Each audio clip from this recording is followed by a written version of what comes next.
اول اور مسلمان سمجھتی ہیں، حضرت عمر فاروق کو خلیفہ ثانی اور مسلمان سمجھتی ہیں، حضرت عثمان کو یہ مسلمان سمجھتی ہیں اور خلیفہ سمجھتی ہیں، حضور صلی اللہ علیہ وسلم حضرت عائشہ حضور صلی اللہ علیہ وسلم کی بیوی کو یہ مسلمان سمجھتی ہیں. میں ان کا جواب دوں گا. لیکن صاحب آپ سمجھتے ہیں شیعہ کو مسلمان کے نہیں، کیونکہ شریعت نافذ ہوگی میرے ملک میں تو یہ مسئلہ کھڑا ہوگا. بات یہی سے شروع ہوتی ہے جب یہ صحابہ اکرام کو نعوذ باللہ ان کے ویڈیوز موجود ہیں، فیس بک پر ویڈیوز موجود ہیں، اس میں نعوذ باللہ ان صحابہ اکرام کو برا بھلا کہا جاتا ہے اور ان کو کفر. آپ سمجھتے سر وہ مسلمان نہیں ہیں؟ جب یہ باتیں ہوں گی پھر کیسے مسلمان کہا جائے گا؟ یہو کی طرف اور یہ لگے کہ یہ ہمیں کافر کہتے ہیں. پیسہ تو میں نے ان سے پوچھا، یہ اس وقت سے کہہ نہیں رہی کہ حضرت ابوبکر صدیق عمر فاروق عثمان غنی کو مسلمان سمجھ کے کہہ دے گی.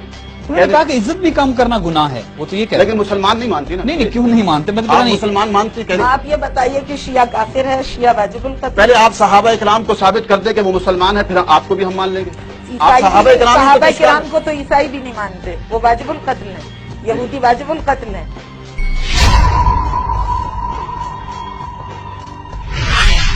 دیکھیں اب دیکھیں انہوں نے کہہ دیا صحابہ اکرام کو نہیں مانتے. جب صحابہ اکرام کو یہ نہیں مانتے تو ہم ان کو کیسے مان لیں؟ مطلب سے دونوں آپ آگے چلتے ہیں، آپ کہہ رہے ہیں کہ صحابہ اکرام کو یہ نہیں مانتے، شیعہ نہیں مانتا تو ہم ان کو کیسے مانتے؟ تو وہ مسلمان نہیں ہے. نہیں تو زندگی کا حق چھینتے ہیں. اگر نہیں مانتے بالفرض تو آپ ان کو مارنا چاہتے ہیں، آپ ان کے قتل کے فتوے دیتے ہیں.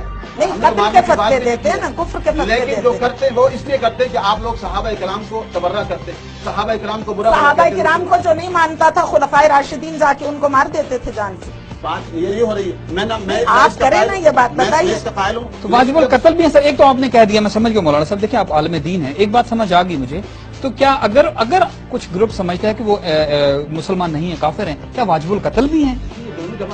آپ مجھے یہ بتائیے کہ خلافت راشدہ کے دور میں خلفائے راشدین جو تھے وہ جب کوئی ان کو نہیں مانتا تھا تو وہ اسے جا کے قتل کر دیتے تھے. خلفائے راشدین کے دور میں کون تھا جو ان کو مسلمان نہیں مانتا تھا؟ بتائیں کون تھے، بتائیں ان کے نام لیں. بہت سے لوگ ہوں گے جو انہیں نہیں مانتے تھے. بتائیں کون تھے ایسے جو ابوبکر صدیق عمر فاروق عثمان غنی کو مسلمان نہیں مانتے تھے؟ بتائیں. لوگ آ کے گالیاں دیتے تھے. خود گالی اور چیز ہے. اسلام کی بارگاہ میں آ کے لوگ اتنی گستاخی کرتے تھے، کچرا پھینک دیتے تھے حضور پہ.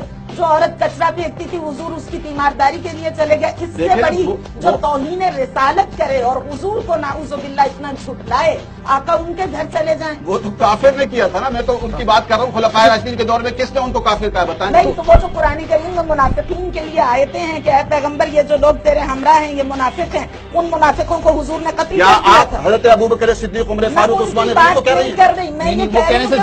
رہی ہیں. قرآن نے تو غلط نہیں کہا نا، جس کو بھی کہا ان کی بات نہیں کر رہی. حضور نے ان منافقوں کو جا کے قتل کر دیا تھا. چونکہ قرآن نہ غلط بیانی کرتا ہے، نہ حضور کا علم غلط ہو سکتا ہے اور نہ پروردگار کا بھی غلط کہہ سکتا ہے. حضور صلی اللہ علیہ وسلم نعوذ باللہ حضور صلی اللہ علیہ وسلم نے اپنی بیٹیاں جن کو دی اور لی وہ منافق ہو سکتے ہیں. میں بات کر رہی ہوں اس کا جواب دیں. اچھا آگے سب بڑھتے ہیں تھوڑا سا، کیونکہ جب شریعت میرے ملک میں نافذ ہوگی انشاءاللہ ہوگی. انشاءاللہ ہوگی. صلی اللہ علیہ وسلم نے بہت ساروں کو قتل کرنے کا حکم دیا.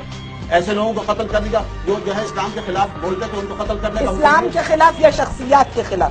آپ صلی اللہ علیہ وسلم پہلے آپ یہ طے کریں کہ اہل تشیع اسلام کے خلاف ہے یا شخصیات؟ میں نہیں چاہتا محترمہ کہ اس موضوع کو چھیڑا جائے. یہ چھیڑا آپ نے ہے، اس سے نہ چھیڑے تو مناسب ہے. میں نے تو شخصیات کے نام ہی نہیں لیے، آپ نام لے رہے ہیں. آپ پہلے یہ بتائیے کہ حضور شخصیات سے اختلاف کی بنا پر قتل کرتے تھے یا اسلام کے قوانین پر اختلاف کی بنا پر؟ دشمن تھے چاہے نہیں، شخصیات اسلام دشمن کی بات نہیں. آپ بات کریں شخصیت کے اختلاف پر قتل ہوتا تھا، جنگ ہوتی تھی، یا نظریے کے اختلاف پر؟ یہاں نظریے کا اختلاف پایا جا رہا ہے. یعنی اسلام کے قوانین کو جو نہیں مانتے تھے ان کے خلاف جہاد ہوتا تھا نا. دیکھیں اسلام میں حضرت ابوبکر صدیق بھی ہے، عقیدہ ہے کہ ان کو مسلمان ماننا ہمارا عقیدہ ہے. عمر فاروق کو مسلمان ماننا ہمارا عقیدہ ہے. عثمان غنی کو مسلمان ماننا ہمارا عقیدہ. پاکستان میں رہتا ہوں اور جرأت کے ساتھ بات کرتا ہوں. آپ کریکشن کر لیں، ہماری تو تاریخ قربانیوں سے بھری پڑی ہے، ہماری تو آبادیاں ویرانوں میں بدل گئی ہیں.